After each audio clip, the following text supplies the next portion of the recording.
السلام عليكم ورحمة الله وبركاته. أخواتي في الله، اليوم بإذن الله نتكلم عن الوضوء، وسندرس عن أحكام الوضوء.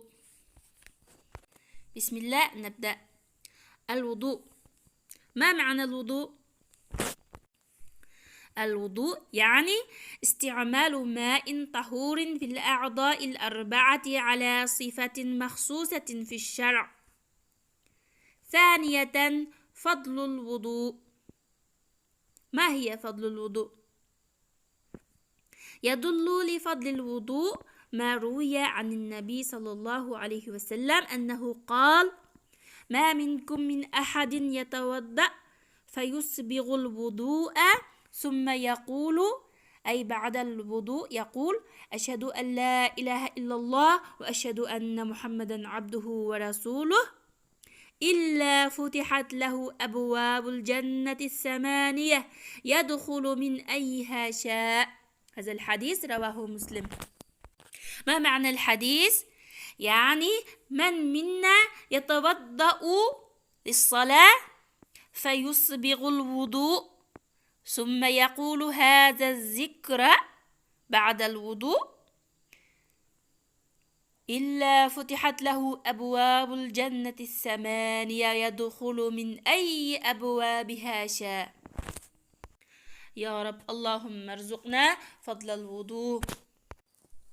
إسباغ الوضوء على الأعضاء من غير إسراف، يعني من غير إسراف الماء عند الوضوء، موجب لأهله، أي موجب للمتوضئ أن يكونوا من الغر المحجلين يوم القيامة.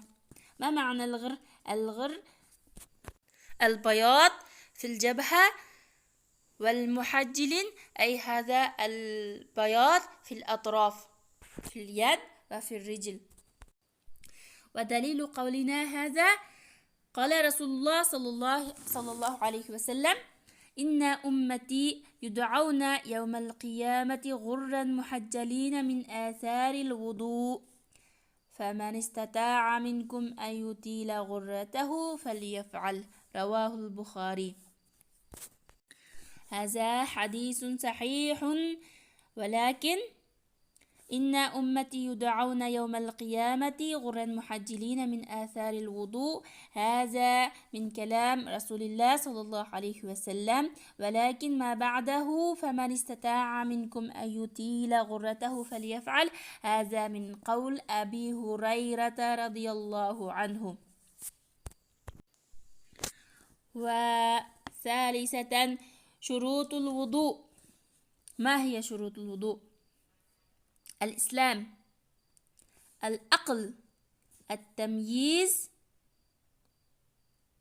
أن يكون الإنسان في سن التمييز، النية، لازم ينوي الوضوء، أن يكون الماء طهورا ويجوز استعماله، وأن يكون مباحا، أي ليس الماء ماء مغتسب من الآخر ويكون حرام، وإزالة ما يمنع وصول الماء إلى البشرة مثل المناكير على الأظافر. موجب الوضوء هو وجود الحدث. فروض الوضوء. ما هي فروض الوضوء؟ فروض الوضوء 6. الأول غسل الوجه، الثاني غسل اليدين إلى المرفقين، الثالث مسح الرأس، الرابع غسل الرجلين. قال الله تعالى: يا أيها الذين آمنوا إذا قمتم إلى الصلاة فاغسلوا وجوهكم وأيديكم إلى المرافق وامسحوا برؤوسكم وأرجلكم إلى الكعبين. الخامس الترتيب، لأن الله جل شأنه ذكره مرتبا في هذه الآية: وأدخل مسموحا بين مغسولين. مسموحا أي رأس، لأن الرأس يمسح بين مغسولين بين الوجه والرجل. السادس الموالاة لفعل النبي صلى الله عليه وسلم، ذلك في وضوئه. في رسول الله صلى الله عليه وسلم أسوة حسنة لنا. ما معنى الموالاة؟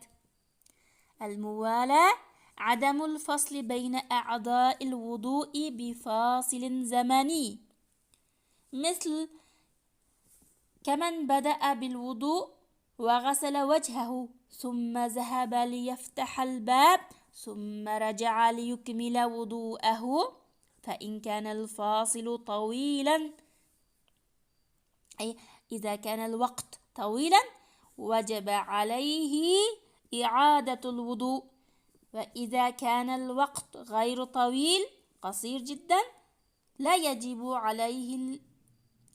يجب عليه إعادة الوضوء. وأما ضابط مدة الفصل، أي مدة هذا الوقت، مدة هذا الزمان، ألا ينشف العضو. فعندما رجع المتوضئ ليكمل وضوءه ينظر إلى وجهه هل نشف أم ما زال عليه الماء، فإن نشف ينبغي عليه إعادة الوضوء، وإن لم ينشف يكمل الوضوء، كما ذكر ذلك العلماء رحمهم الله. سنن الوضوء، تكلمنا عن فروض الوضوء، الآن نتكلم عن سنن الوضوء. سنن الوضوء: السواك، غسل الكفين 3 قبل الوضوء، المضمضة، الاستنشاق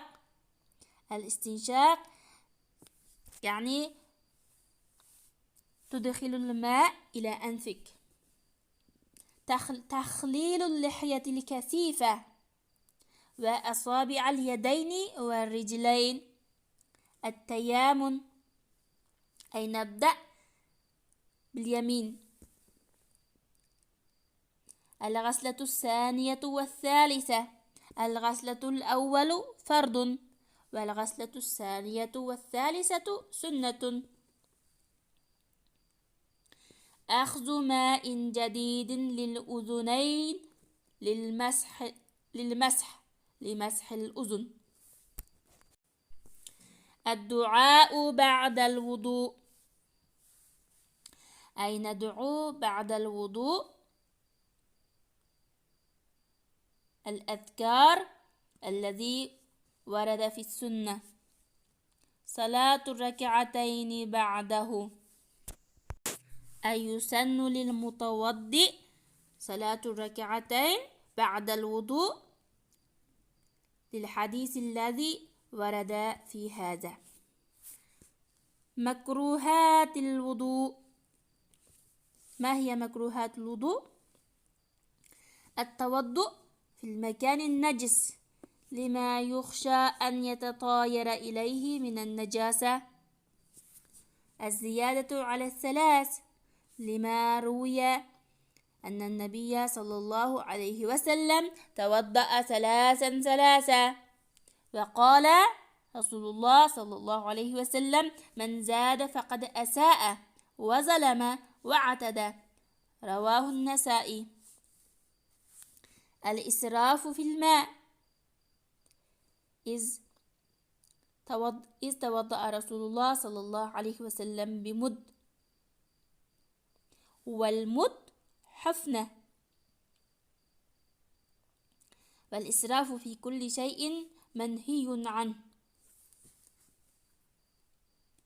ومن مكروهات الوضوء ترك سنة أو أكثر من سنن الوضوء. لماذا؟ إذا تركها يفوته أجر يجب الحرص عليه ولا ينبغي تفويته. نواقض الوضوء: الآن نتكلم عن نواقض الوضوء. نواقض الوضوء 7. الأول الخارج من السبيلين، أي البول، الغائط أو الريح.